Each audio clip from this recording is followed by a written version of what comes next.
Hi, everyone. Judge Andrew Napolitano here for Judging Freedom. Today is Tuesday, October 28th, 2025. Colonel Douglas Macgregor will be here in just a moment. Can there be peace in Ukraine while the illegitimate President Zelensky is in charge? Colonel Macgregor, welcome here, my dear friend. Thank you for accommodating my schedule. Before we get to Ukraine and Zelensky and some of the crazy stuff he's been saying, what is your understanding of the state of preparedness of the United States military today? Well, as you know, I just finished this piece that was published in Responsible Statecraft. And I simply was pointing to things that you can find in the congressional record, the congressional research offices about the state of our equipment, much of which is quite old and in need, frankly, in large measure of replacement by new equipment. We also have a huge problem with the Navy and the ships that we're building right now. They're not keeping up. The repairs are not being made. I think there's a combination of things. First of all, on the one hand, it's the age of the equipment. We're still utilizing things that we've been utilizing over the last 30, 35 years. At the same time, the op tempo, that is the operational tempo, how much we're asking of the force, has never, ever, ever decreased. This is one of the reasons why one of the former Army chiefs of staff, Ray Odierno, he was actually a classmate of mine at West Point, and he made the point, you keep telling us to do more with less. He said, how about doing less with less? I think that's a problem across the boards in the armed forces. They're overstretched and they're worn out. And I think the personnel problem is quite serious too. How long will it take the United States military to be up to par, say, with the Russians or the Chinese? Well, remember that neither Russia nor China are necessarily maritime powers. We are, of necessity, a maritime power. We live on a giant island called North America. Now, the Chinese have invested very heavily in shipbuilding and built lots of ships. They're running into different kinds of problems. The Chinese are not a seafaring nation. People in the Chinese Navy are not very happy in most cases to be there. They don't want to be far from home. They don't want to leave China. They have a desertion problem. There's also a lot of corruption. A lot of the ships they build leave much to be desired. You find cracks in the hulls, and they continually arrest people and charge them with corruption and jail them. I'm talking about people in and out of uniform in the military industry. Russia doesn't need a large navy. It's got a very, very capable submarine fleet.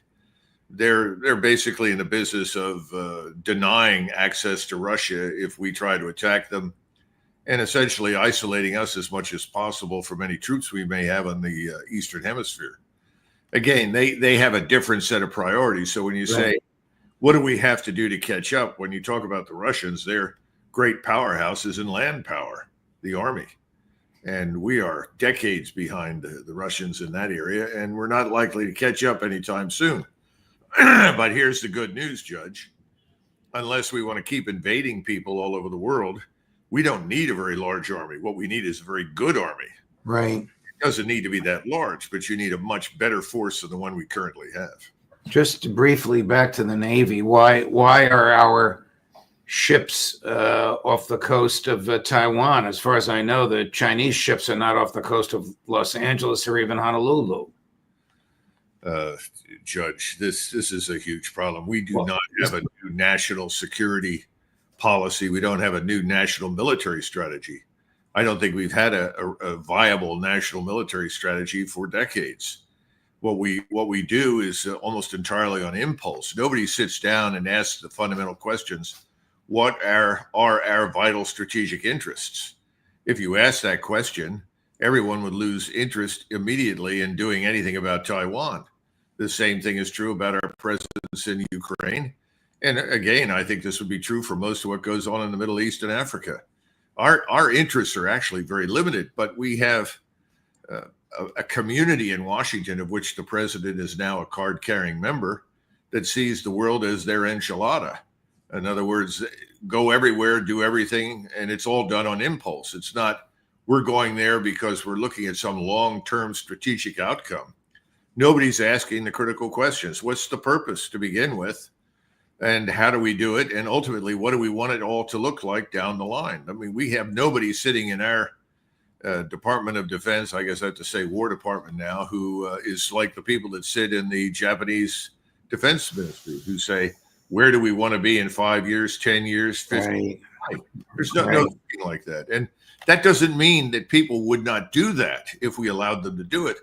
But they're too busy chasing, go here, do this, assemble a task force in the Caribbean. We're going to invade Venezuela. Oh, send it all instantly to the Eastern Mediterranean.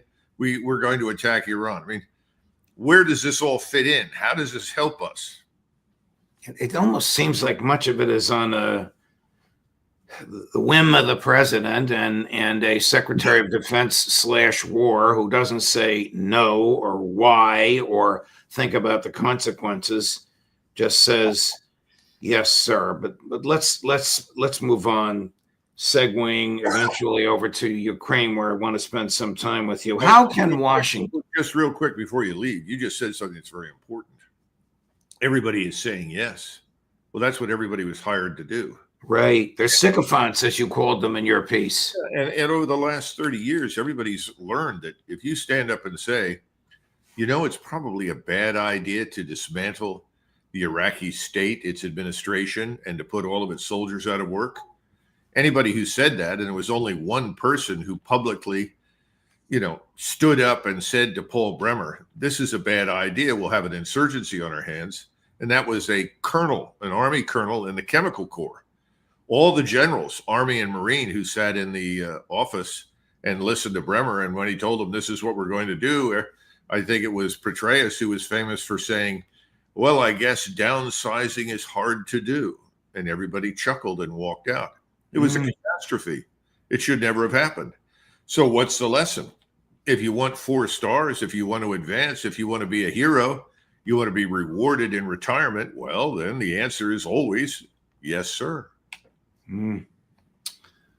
How can Washington, in the grip of neocons and Zionists, deal with its EU partners who do not want peace in Ukraine? They want the war to go on and on and on because they somehow think it can be used as a battering ram against Vladimir Putin's Russian presidency.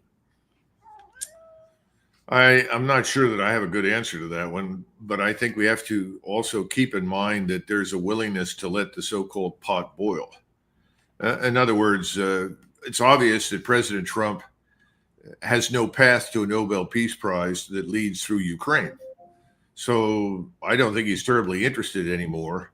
I think he would like to get it off his agenda, but he can't do that because everybody around him wants to sustain the war. I mean, I'm not sure that's going to last too much longer. In other words, our ability to sustain it. But nevertheless, I think that's where we are. Okay, we'll let them go, do whatever they want. It doesn't matter. And the danger of this, of course, as you know, is that he's abdicating his responsibility as the leader of NATO. And even though the British and the French and the Germans are in terrible economic shape and have very, very limited military capability, there's always the outside possibility they do something stupid and provoke a war with Russia. I would hope that he intervenes and stops that. But right now, I think he's just decided to focus elsewhere and let Europe be the pot on the stove that just continues to gurgle away, but the water never completely boils off. Aside from listening to you, and by the way, we know that somebody in the West Wing watches Judging Freedom. I don't know who it is, but someone's assigned to that. How? That was flattering. Well, what will it take, aside from listening to you, what will it take for Washington to recognize that the Kremlin, that Russia, has legitimate, bona fide, sovereignty-based national security interests? I think the answer, and I sat this morning with some people who are very familiar with the trip to Japan that President Trump just made. And I said, can you explain to me why suddenly the Prime Minister of Japan says that President Trump ought to receive the Nobel Prize for peace? And they all laughed. And they said, we have to understand the Japanese. The Japanese are very utilitarian. They wanted the tariffs lowered, which they got.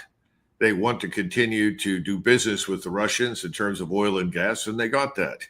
They're going to sign a treaty with the Russians. They're doing business with the Chinese on an enormous scale. The Chinese market's much more important to them than we are at this point. So they decided that what they would do is they say, yes, you should be the recipient of the Nobel Peace Prize. And here, by the way, let us give you one of the most expensive set of golf clubs made in history. And you'll enjoy these. And we certainly love you and appreciate all that you've done. And they got everything they wanted from Donald Trump. In other words, I think they figured out you got to flatter the man, tell him how wonderful he is, give him nice gifts, and you'll get pretty much whatever you want. Well, that's not an answer for, unfortunately, Ukraine. I wish that it were, because then if President Putin were smart, he'd give him a set of expensive golf clubs or some other gift and say, I'll sign on for the Nobel Peace Prize and let's all live happily ever after. Then I'm sure that President Trump would be delighted. He'd get the optics that he wanted, the giant media event that he wants, and he could declare himself another superhero for ending another war. Whether or not anything really ends is not terribly important. All you have to do is look at the Middle East.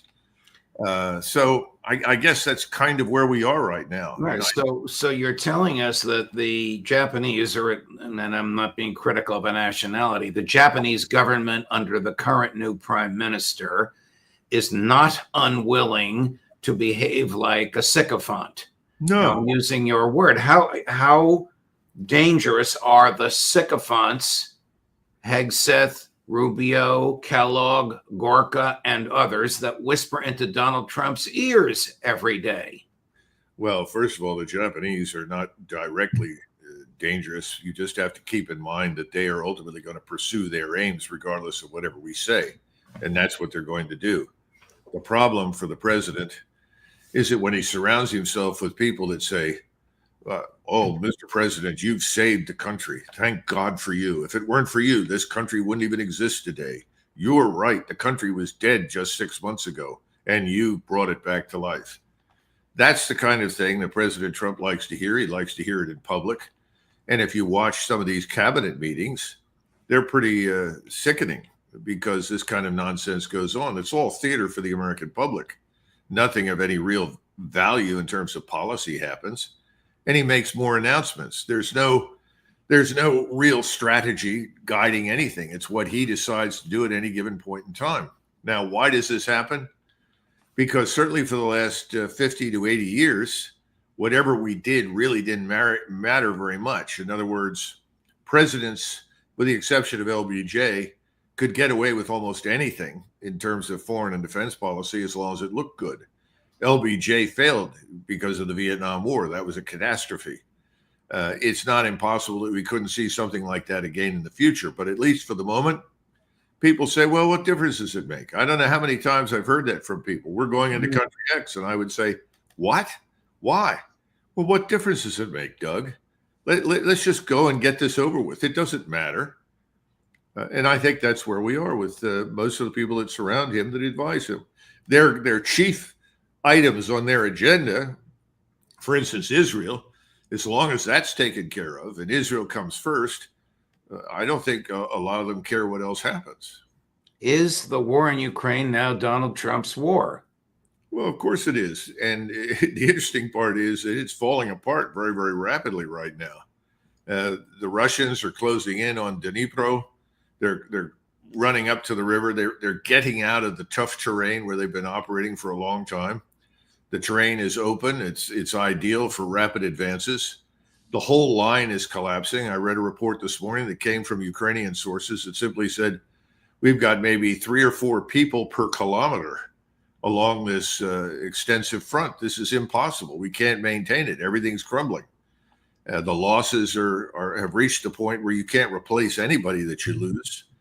So the Russians are winning.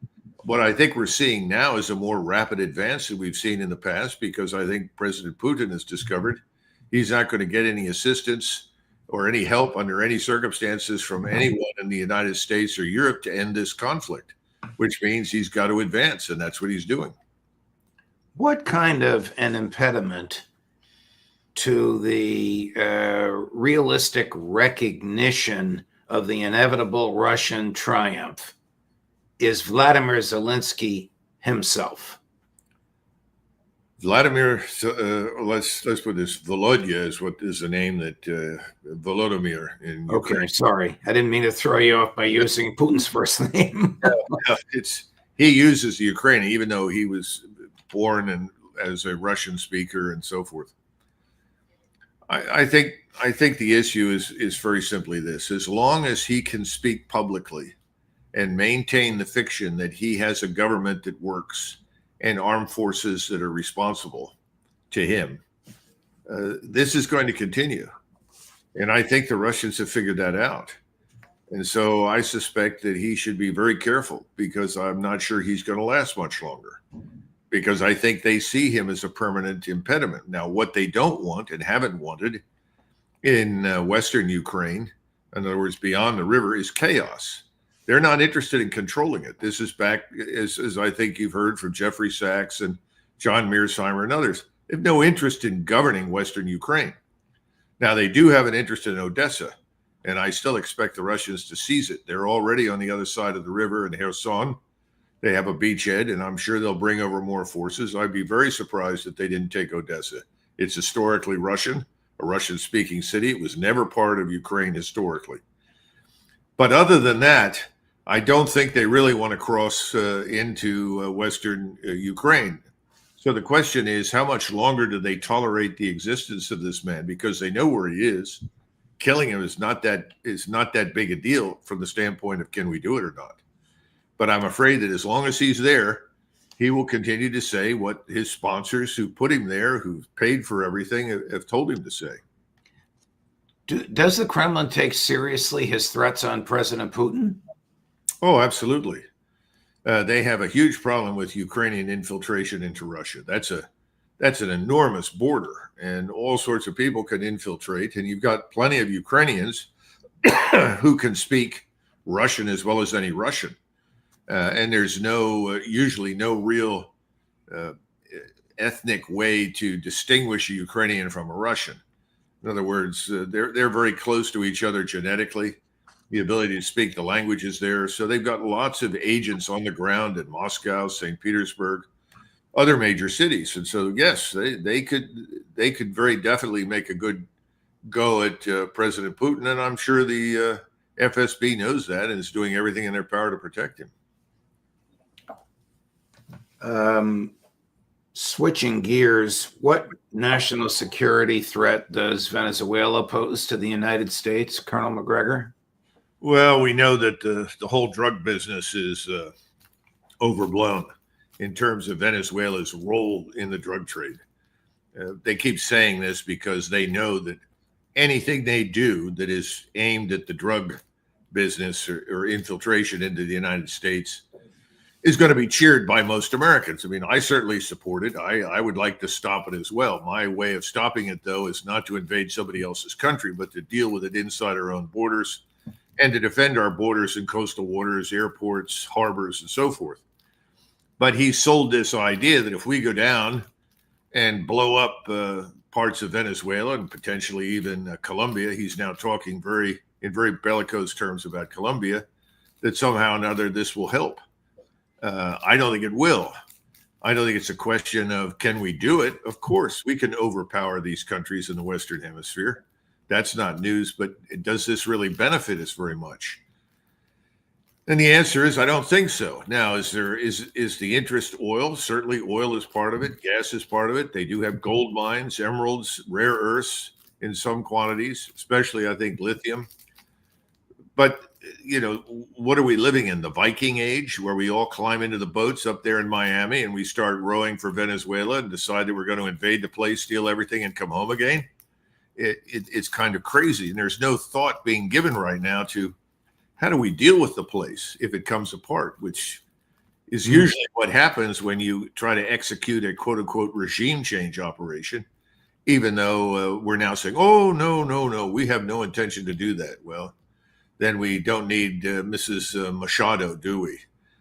Who is out there advertising that the first thing she will do if she becomes president of Venezuela, is move the Venezuelan embassy to Jerusalem.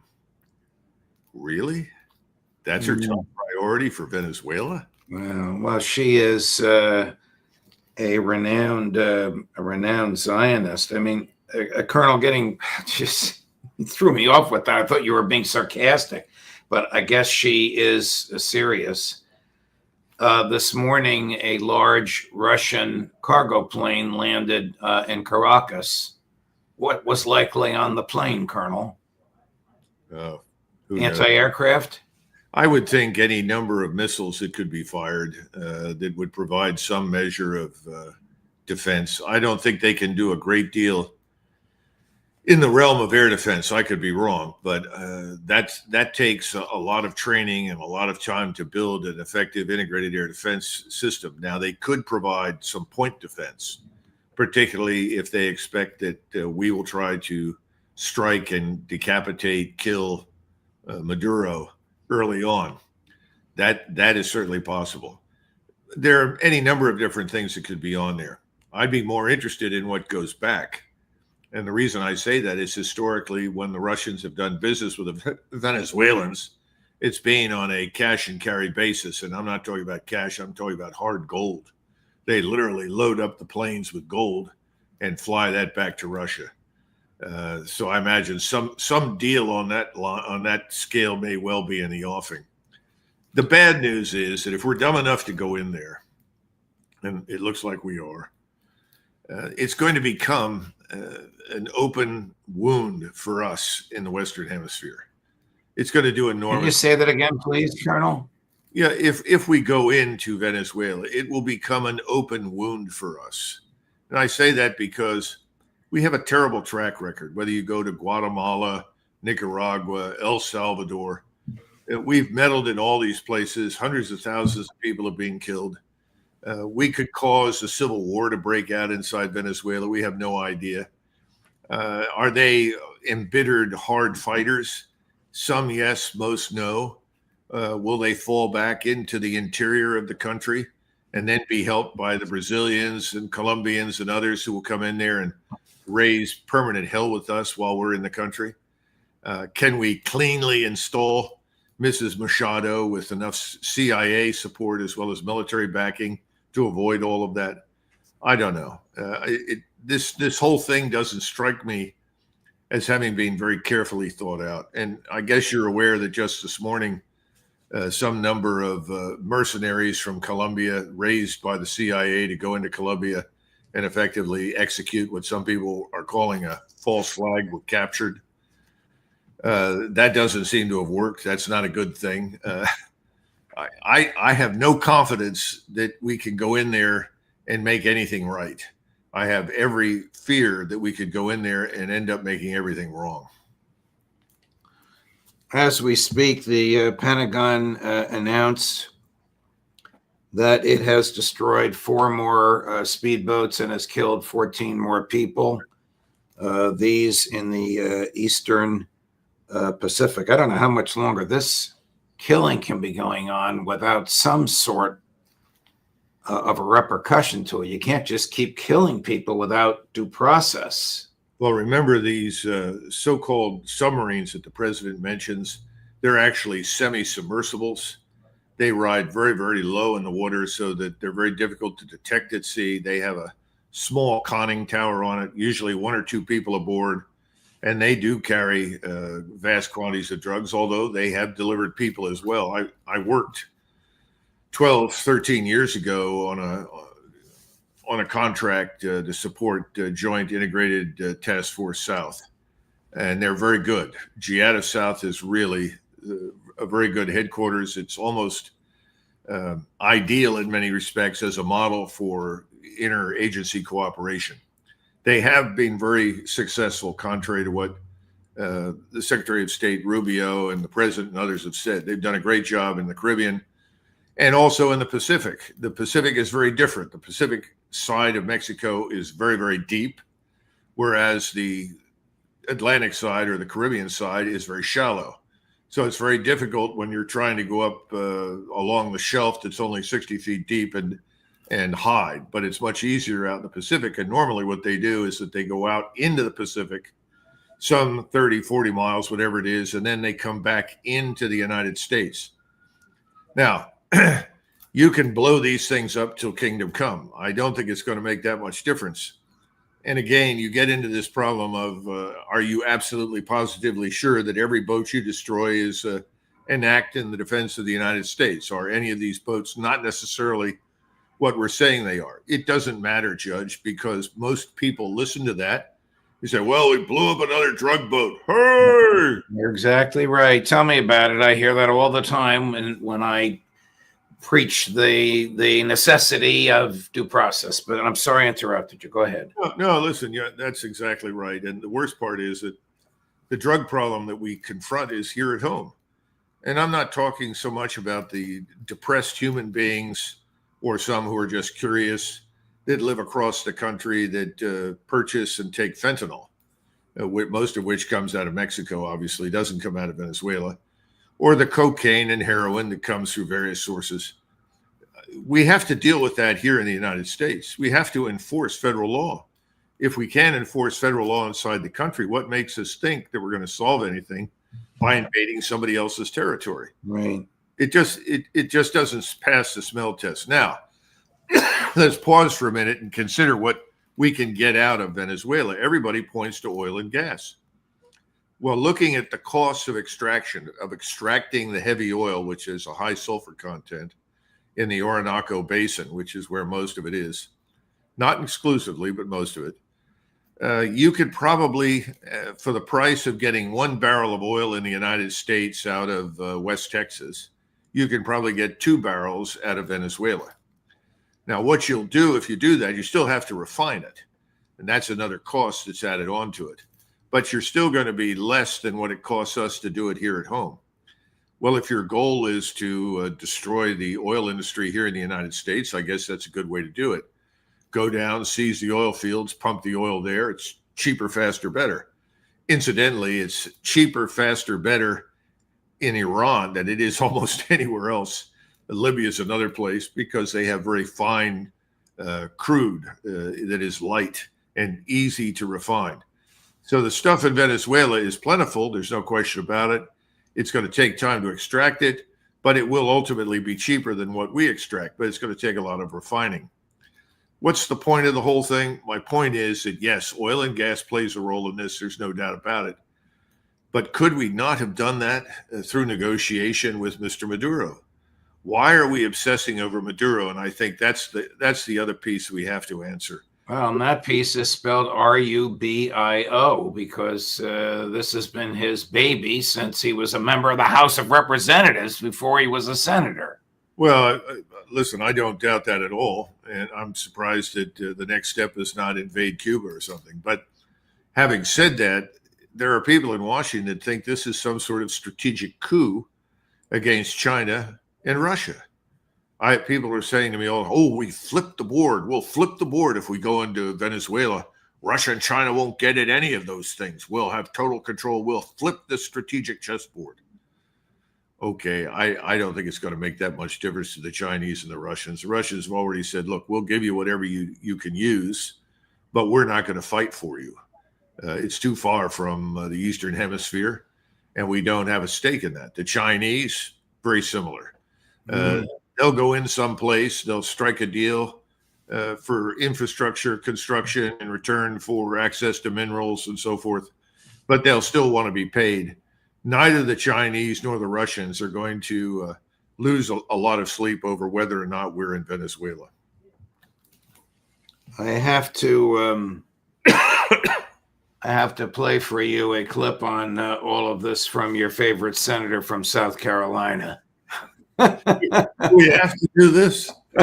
Chris? We looked at the JAG manual. Preventative self-defense employed to counter non-imminent threats is illegal under international law. So if we are not at war and these suspected criminals pose no threat of imminent violence, isn't this potentially a war crime to be killing the people on these boats and then to be taking out a leader?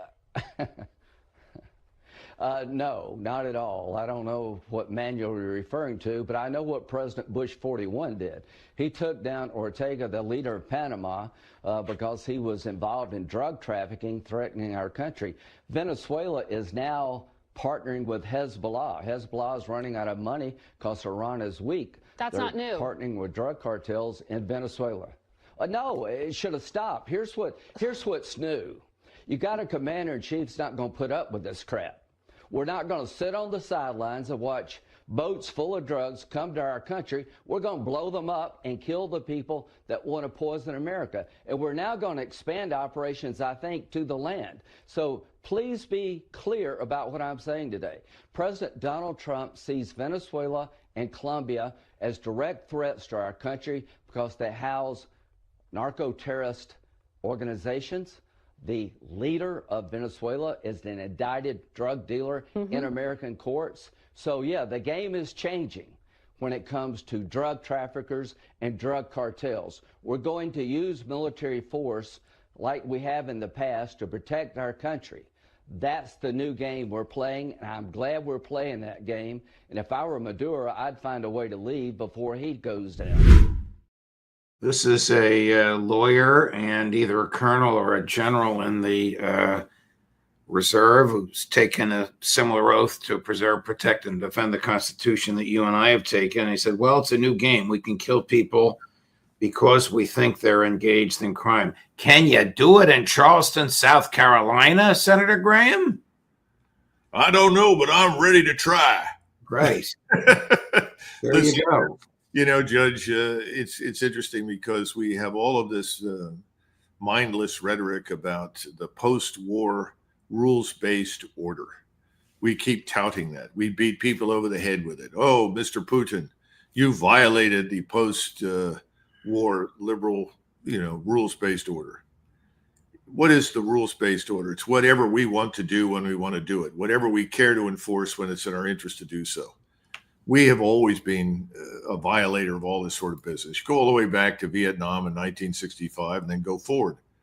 We violated these things left and right. We don't care. And most Americans don't pay a great deal of attention until it hits them here at home. And things are about to hit here at home, but I think it's more on the financial side, but it'll have an impact. But the bottom line is that he's not saying anything we haven't heard before. It's not really the case. It's a series of misleading statements designed to obfuscate what's really going on. And that goes back to the resources, not so much the drugs. I mean, you've got an agency in the intelligence community that's been dealing in drugs for years. We know that. That's an open secret. So who are we kidding? The problem is that this stands an excellent chance of blowing back on us in a big way. And that's because Venezuela, if we attack it, is not going to be alone. You're going to see most of Latin America align itself with Venezuela. You'll see hundreds of thousands of paramilitaries pour in from Colombia, Brazil, Ecuador. This is a huge country, as we've discussed before, 30 million people, most of whom are concentrated not in the interior, but along the coast. And then a coastal region, the rest of the region is just enormous. It's the size of Germany, France, Austria, Switzerland combined. How can we control it? What if they decide to fall back into the interior and launch a series of insurgent operations against us once we're in the country? An awful lot depends on how much damage we do on the way in, how much difficulty we have in preserving some semblance of order, how vindictive we want to be by attacking not just Maduro, but his supporters. And Maduro's strongest supporters at this point, Judge, are in the military. Here's something that will make you laugh.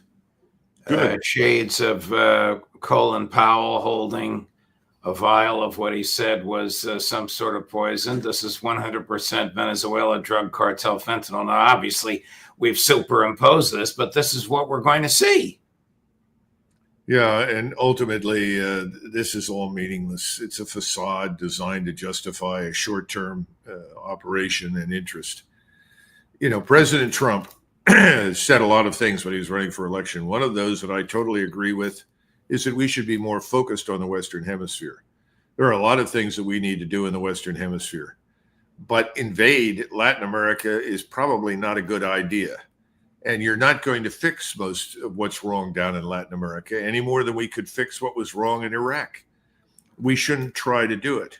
We should stay out. We should have a decent level of respect for other people's culture and way of life, whether we particularly care for it or not. But I strongly support enforcing federal law against drug trafficking and human trafficking. I think we should be very hard on that.